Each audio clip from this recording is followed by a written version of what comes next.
การให้ของขอจงได้สิ้นไปแห่งกิเลสเครื่องรองในสันดานขอผลทานนี้จงเป็นปัจจัยถึงซึ่งพระนิพพานด้วยเถิดอิมานิอายังพันเตภัตตานิสัพพริวารานิภิกขุสังฆัสสะโอโนชยามะสาธุโนพันเตภิกขุสังโฆอิมานิภัตตานิสัพพริวารานิภิกขุปฏิคันหาตุอัมหากังทีฆะรัตตังอิตายะสุขายะข้าแต่พระภิกษุสงฆ์ผู้เจริญข้าพเจ้าทั้งหลาย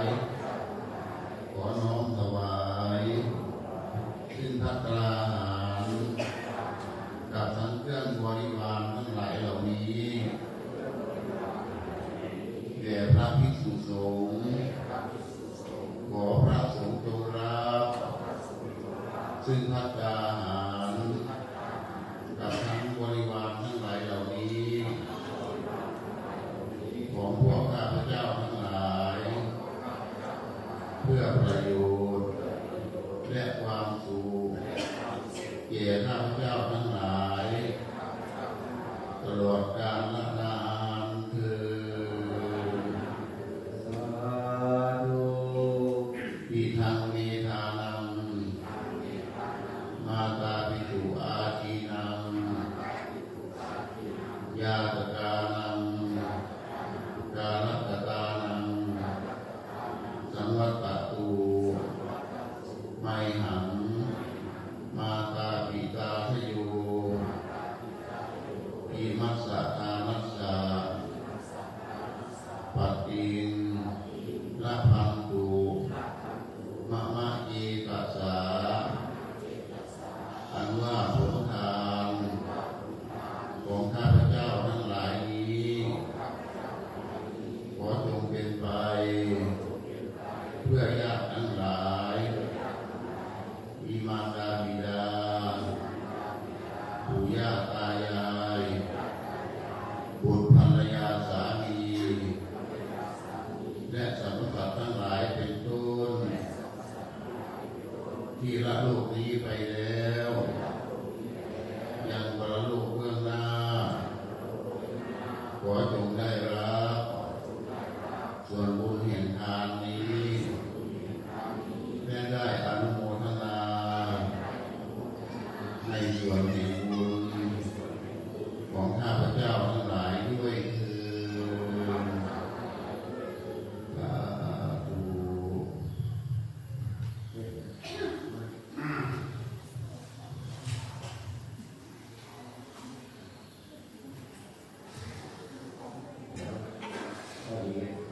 ที่เราเข้ามาแล้วของไปตลอดเส้นพอดีแล้วพอดีแต่ว่าต่างงานอยู่เวลามาสุดนึงแต่มาพ่อ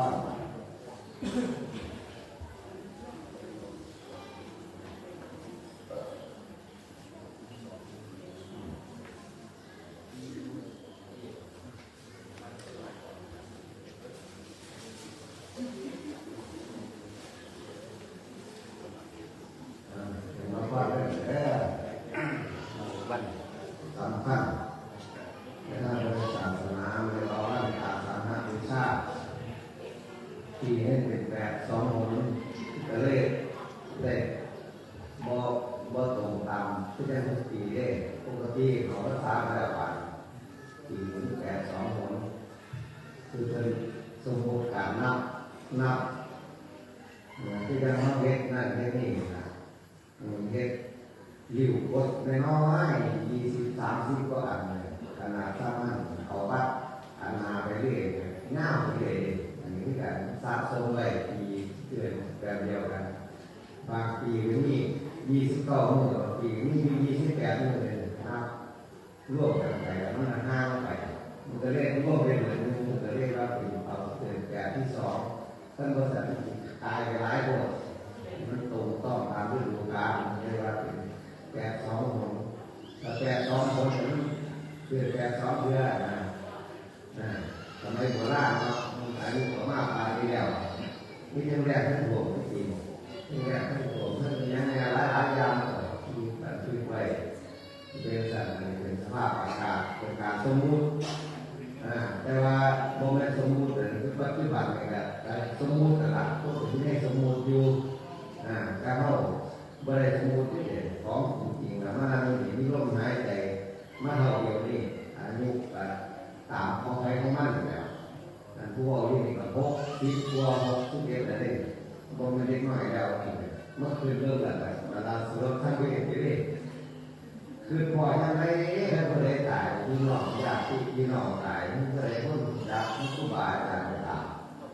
หลวงปู่จะดีเป็นไงครับผู้ประกาศกับมูกับพวกกับญาติโยมกับบ้านเขาก็เป็นงานเลื่อนเป็นแบบเป็นเหตุมากผู้จะดีเที่ยวไปจนเพื่อนให้ภาษาเพื่อนเสียให้ภาษาเลย60 ปีนั่นเองผู้จะดีเลยแต่ว่าผมก็ได้สรุปสำเร็จได้ดีไปผมได้ชีวิตว่าในที่ว่าจะทำเก็บคัดอะไรก็ได้ก็ได้เป็นสัตว์คนเนี่ยว่าคน60 ปียังก็ได้อยู่ดีเลยเอานาเลยที่ว่าแต่ถอยกำลังลงเลยกำลังคนกำลังกายเลยถ้ากำลังใจบ่ดีกำลังกายไม่มีอยู่คอยลงไปนั่งก่อนการเหตุการณ์สร้างเดียวกันเนี่ยอะไรมีประโยชน์แค่จะฟ้องแสดงหาเนี่ยมองนั่นนี่ฟ้องแล้วพอปล่อยเพราะว่าให้ลูกในร้านเขาเฮ็ดไปเนี่ยบางที่บ่แม่ว่าสินั่นเด้แม่นเฮาบ่อยู่ในโลกอันนี้แต่ว่ามุนไปที่เขาหลักโลกมุนไปที่เขามีความดีความชั่วที่เรามีความทำได้มีความเกิดขึ้นที่เราเบิ่งได้เป็นอย่างสมัยก่อนสมัยก่อนท่านว่าตั้งเรื่องเรียนวิทยาศาสตร์เรื่องพวกนี้สมัยก่อนต้นไม้โอ้โห10 กว่าคนสูงไงปลายไงเข้าแล้วเขาอยู่ข้างล่างเมนไอ้นั่นคือน้ำกินนี่เลยเป็นยังไงเป็นสัตว์น้ำสาดคือลงไปเป็น10 เมตรคือแต่ว่าท่านยังมีเลยบ้านทั้งหมดผู้เมื่อยปลาใหม่ก็แต่ว่าน้ำปลามีเกิดอยู่เพื่อนผู้นั้นมันเป็นสัตว์การเปลี่ยนแปลงของโลกของคนก็ต้องเป็นเรื่องเขาร้ายต้องเชื่ออะไรบางคนคือเรื่องเขาร้ายถือว่าเจ้าของเป็นประสาทไม่ใช่ที่เขาปล่อยมาว่าปล่อยว่าไปเรื่องเขาเห็นเลยแล้วอันนี้สำหรับการสำรวจชีวิตเวลาเขาต้องให้นั่นเลยเขาอาศัยอยู่แค่โซ่ข้าวเลยเวลาในการล่าเวลาไว้หนาฟันเลยคือได้อายุได้สัตว์เทวดาสัตว์ต่ำที่สุดนี่แหละมูโอ้ยลงไปเก็บดอกไม้ก็เด้อสัตว์ลงไปเก็บดอกไม้ได้ตั้งล่าเวลาลงไปเก็บดอกไม้มันมีลูกที่เต่าอยู่ในเมืองโลกที่เป็น100 ปีอยู่ที่ท่านตายอะไรเป็นอยู่สวรรค์ดูแล้วเก็บดอกไม้แล้วแล้วอยู่บนตาแต่สิ่งนั้นก็คนถ้าเขามีความสุขคนเฮาดูเลยเขามีความทุกข์ไม่ได้ถูกจองจำไม่ได้มีอย่างที่อันนั้นจิตใจมันก็เป็นเวลาที่เมื่อไรถ้าคนที่มีความทุกข์ใจความนั่นที่จะพวกคือจำทุกข์คือนั่นนี่ส่วนสิ่งเรื่องมันเรื่องต่อสร้างง่ายๆสมัยนั้นมันหนักเกลือยศอยู่ในโรงพยาบาลก็นั่งนิกาก็ไม่ห้องแอร์เดียวนั่นแหละ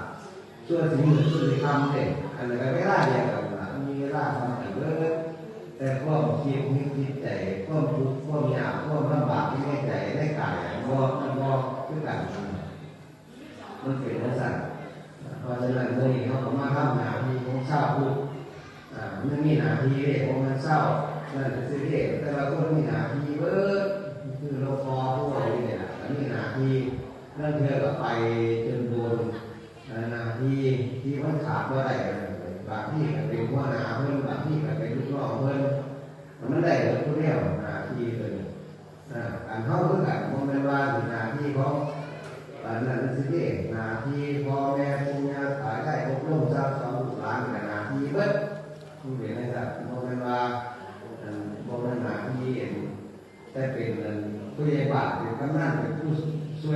ำมือเล็กๆบ่แม่นหน้าที่สำนัก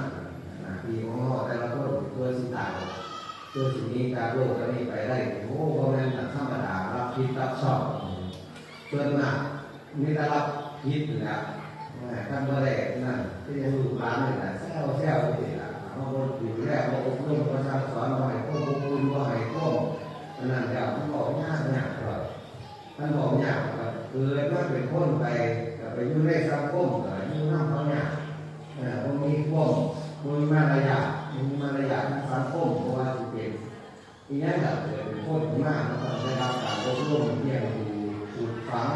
อยู่ในศีลในธรรมในความมารยาทของคนทั่วไปกันไปนั้นเจ้ารับมาคือพุทธศาสนาพุทธรับมาคือกับเมื่อมาแล้วมันเป็นประเด็นนะคือมารยาทสังคมโดยพื้นฐานเนี่ยมันมีอยู่แล้วมันมีเรื่องมีเล่าอะไรด้วยกันมีความเมตตาต่อเขาเกิดขึ้นมาแล้วเมตตาเป็นเรื่องสร้างสอนอยู่ประจำด้วยถ้ามีความเมตตามีเวลาให้เป็นอยู่บางทีพอมีแม่คำพาคำค่อยไปที่พระเจ้าว่าก็ดีกันได้ถือมาสีบ่อนั่นคือที่บ่มีคนที่คุณภาพในสังคมนี่แหละรับการเรียนกันได้พอสิบ่มีพอสิบ่เอาผู้บ่าวไปเรียนแล้วหลายปีแล้ว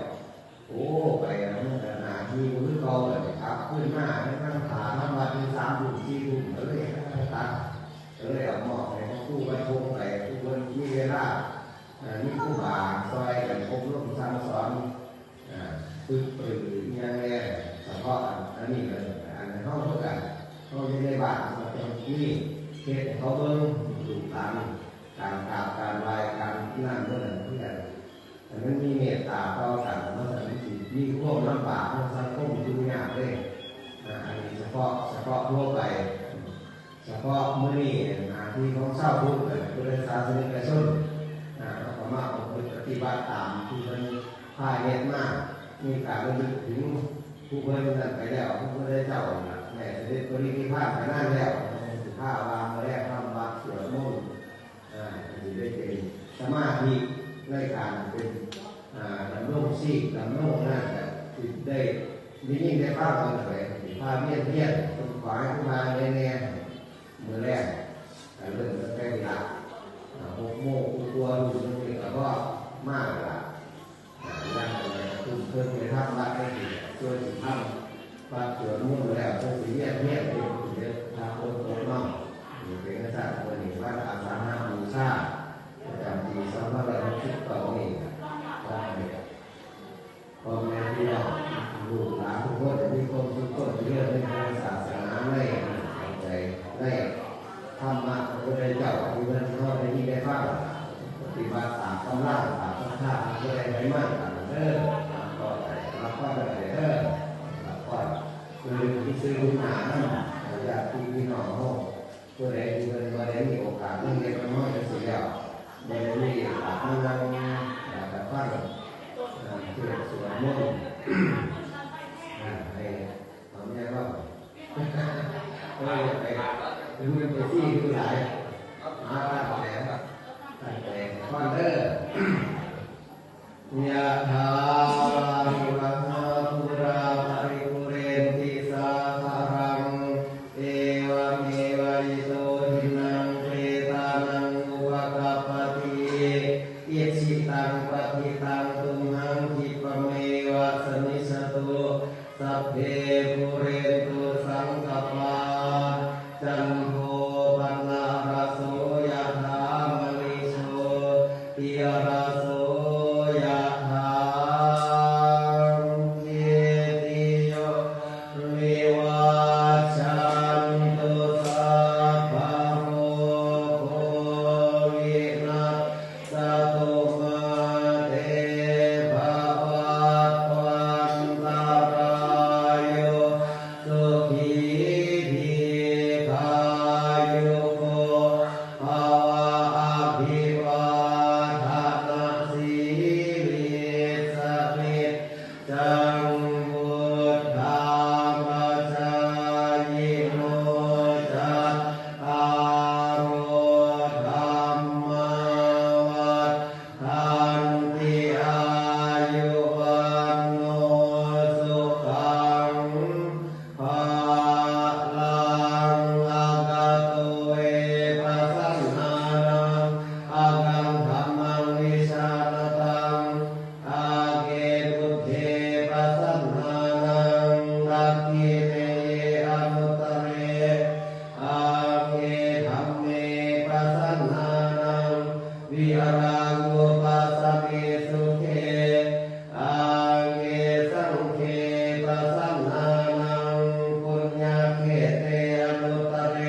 นังดักขินังดัชชาปุเรกตามนุสรังนาหิรุณังวาโสโภวายาวัญญาปริเดวนานาตังเปตานามัฏฐายาเอวังกินันติยาตโยอายัญจะโอดาคินาดินาสังฆัมเนสุปฏินิทาดีภารตังหิตายัสสะนานาโสอุปกัปปติโสญาติธัมโมจายังวิดัสสิโตเปตานาปุชาจักตาอุตาราบาลัญจาภิกขุนามานุปารินังตุมเมหิปุญญังสุตังอนาปกันติภาวะตุสัพพมังคลังรักขันตุปเดวตาสัพพะพุทธานุภาเวนะสดาโสทิภวันตุเตภาวะตุสัพพมังคลังรักขันตุสัพพะเดวตาสัมมาธัมมานุภาเวนะสดาโสทิภวันตุเตภาวะตุสัพพมังคลังรักขันตุสัพพะเดวตาสัพพะสังฆานุภาเวนะสดาโสทิภวันตุเต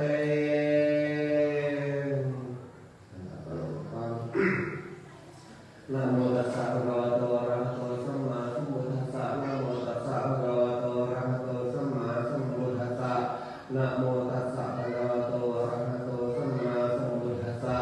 ยัคเขพันเตสังโฆชานาตุอะยังมหมาภาโกริหารสัพพะปุราติอวะเสสะภาระอัมหะตัมปะปุรันตุภิกขุจะสามเณราจะกหะทาจะยะธาสุขังปะริปุญชันตุเป็นไรแล้วผู้ทำหน้าที่ในการรับไหนเด้อแล้วแต่หาแต่ถ้าสองประเภทจะเป็นข่าวเมื่อเรียกกันที่เวลาเขาไม่ถึงอะไรนะก็ต้องลงไปลงขั้วต่อเมื่อกันเนี่ยเราทราบมาดีเลยเราอยากที่เราที่เราได้ส่งเทศเราได้ท่าทำรักทำไปได้ทำอะไรเป็นลูกเลยก็เลยลูกพ่อมาอยู่เพราะเป็ดงานอะไรถวายเงินลูกพ่อมาอยู่ เกี่ยวไปพาเรื่องมีการ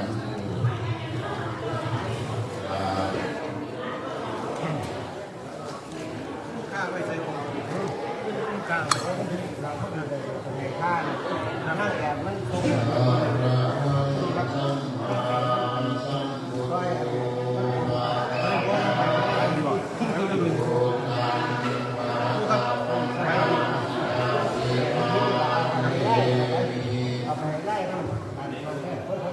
để không bỏ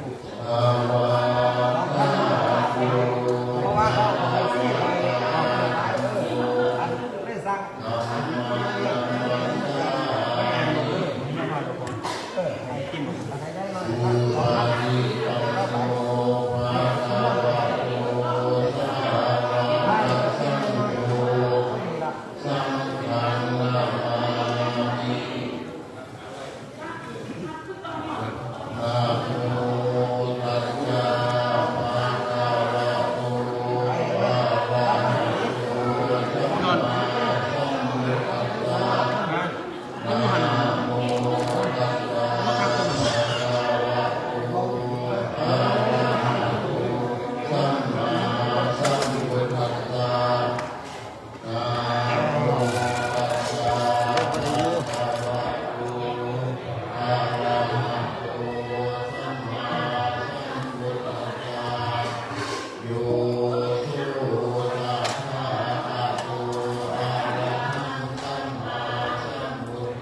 คัดแต่เนี่ยหาทุกวัน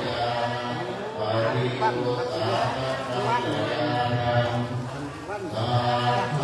พ่อเนี่ยประสบภาษา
เลยเนี่ยเราก็อยู่ โย ห้อง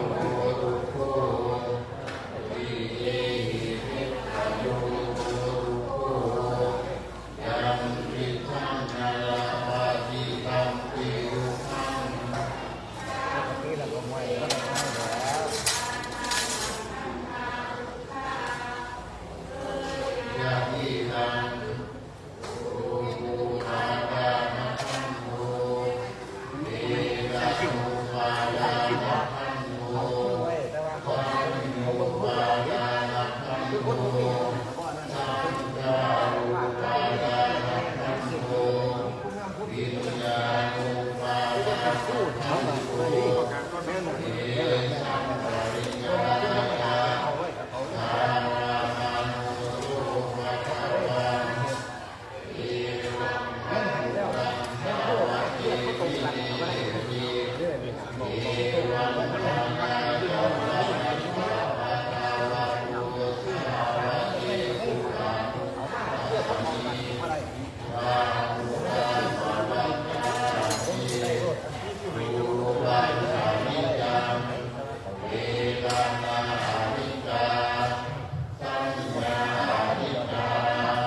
สังขารอนิจจาวิญญาณังอนิจจารูปังอนิจจาเวทนาอนิจจาสัญญาอนิจจาสังขารอนิจจาวิญญาณังอนิจจา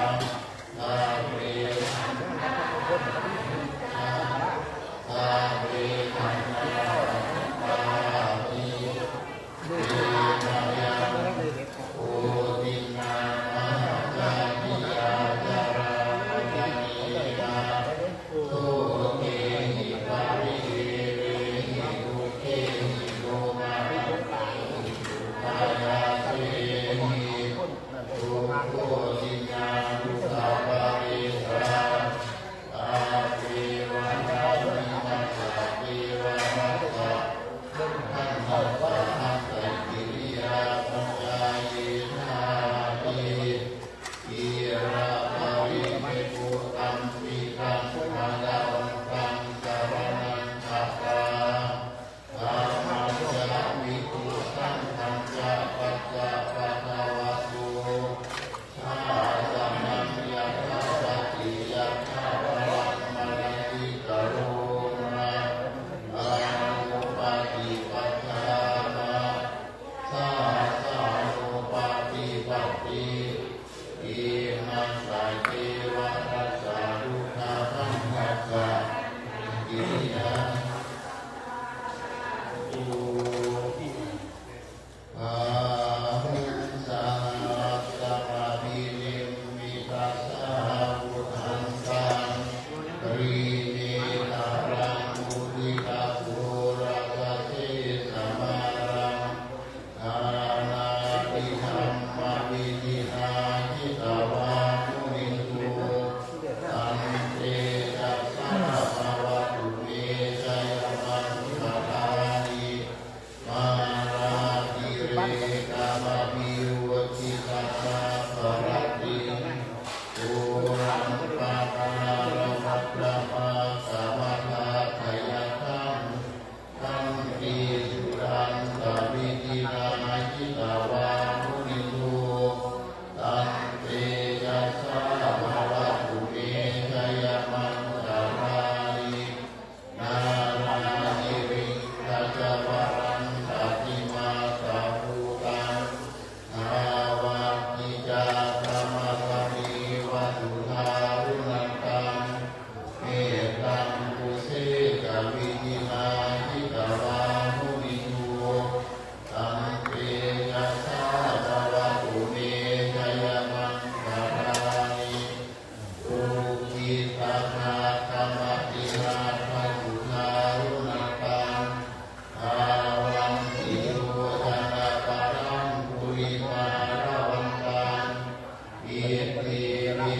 ปัน โอ เกิด กาอิติปุจเตนะสุตาสามัสสังรัมมังวิสุทธิจุติเมธิปัตตาวิหารังยานาสัพเพนะมิตินาทิตาวามุนิโยตัมเตจัสสะภะวัตุเมชยมังคารามิเอกาภิสุสัจจยมังคาราปัจจาภาโยวาจโมทิระทิเนสรเปรมปันติอิตวานาเนตวิวินานิสุปาตวานิโมขังสุขังปฏิกัมเมยะโยสัพพัญโยมหาการุณิโกนาภูโรหิตายาสัพพะรินังอุเรกวาปารมิสัมมาสัพพุทธโยนุตมังเอเตนะสัพพะเทนะโหตุเมกยมังคารังนายังโตโหติยามูเลสัจญานังอัมญิวะตะโลเอวังตวังวิจโยโหหิ วันนี้เราพลัง อุชายมังคาเรอาปาราทิตวังลังเยสีเสวะลาภิโภคาเรอาริเสเกสัพอารุธานังอาคาปะโตวะโนดติสุยังกัสสังสุมังกาลังสุวะอาตังสุขิตังสุกาโนสุโมโตจาสุขิตังรัมมาจาริ ได้ร่วมร่วมเลยให้ ปานาตินังกายกรรมังวัฏังปัฏฐาติยังปานาตินังมโนกรรมังปาริติเตปัฏฐาตินังปานาตินานิกัตถวานังมันปัจเจปานาติเนทราธัมโมหิจรังอรติโต เรามีความแก่เป็นธรรมดาจะร่วงพ้นความแก่ไปไม่ได้พยาธินามโมหิพยาธินาราติโตเรามีความเจ็บไข้เป็นธรรมดาจะร่วงพ้นความเจ็บไข้ไปไม่ได้มรณะนามโมหิมรณะนาราติโตเรามีความตายเป็นธรรมดาจะร่วงพ้นความตายไปไม่ได้ลาเภหิเอปิเยหิมานาเภหินานาภาโววินาภาโวเราจะละเว้นเป็นต่างๆคือว่าจะต้องนักลาภจากของรักของเจริญใจทั้งสิ้นไปกรรมสาโกหิกรรมลายารุกรรมโยนิกรรมรันตุปฏิสระโนเรามีกรรมเป็นของของตนมีกรรมเป็นผู้ให้ผลมีกรรมเป็นแดนเกิดมีกรรมเป็นผู้ติดตามมีกรรมเป็นที่พึ่งอาศัยยังกรรมอันตริสามีกัลยาณังวาปะมายาวิสามีเราจะทำกรรมอันใดไว้เป็นบุญหรือเป็นบาปเราจะเป็นทายาท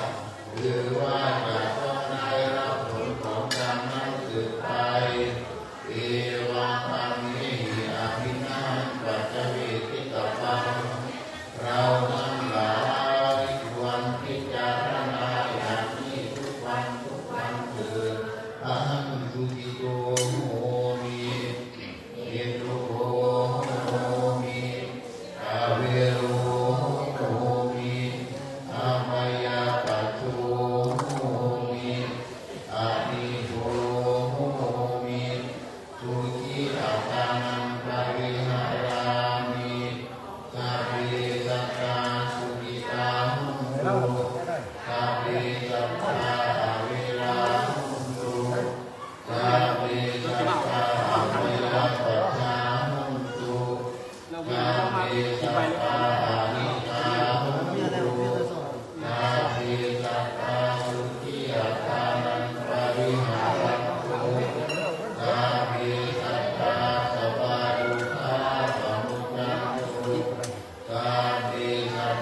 ประชานันติ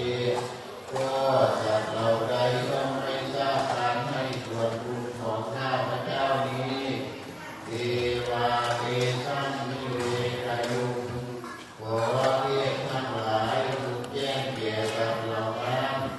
มายาลินาทัพปุญญาวันอนุโมทนานิสุนาเพื่อเหตุคืออนุโมทนาบุญทั้งหลายที่ข้าพเจ้าให้แล้วสาเปสัตตาสดาหุนตุอาเวราสุขาติโนขอสัตว์ทั้งปวงจงอย่ามีเวรอยู่เป็นสุขเสมอเถิดที่มาปารังจะพัดตุนตุแก่จงถึงทางลักษณะเถิดเอชาชาติสตังสุขาขอความหวังอันมีของสัตว์เหล่านั้นจงสำเร็จเถิด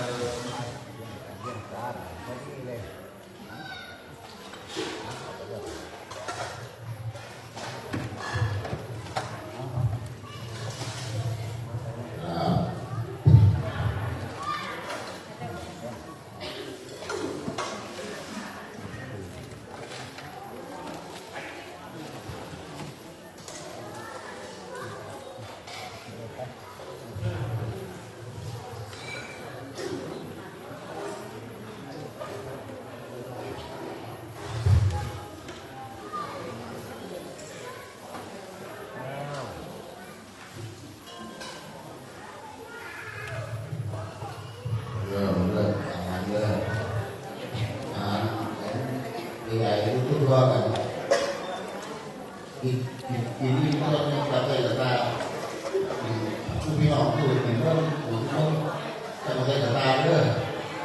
เปล่าเดี๋ยวเปล่าไปกับตา 8 ครึ่งเลย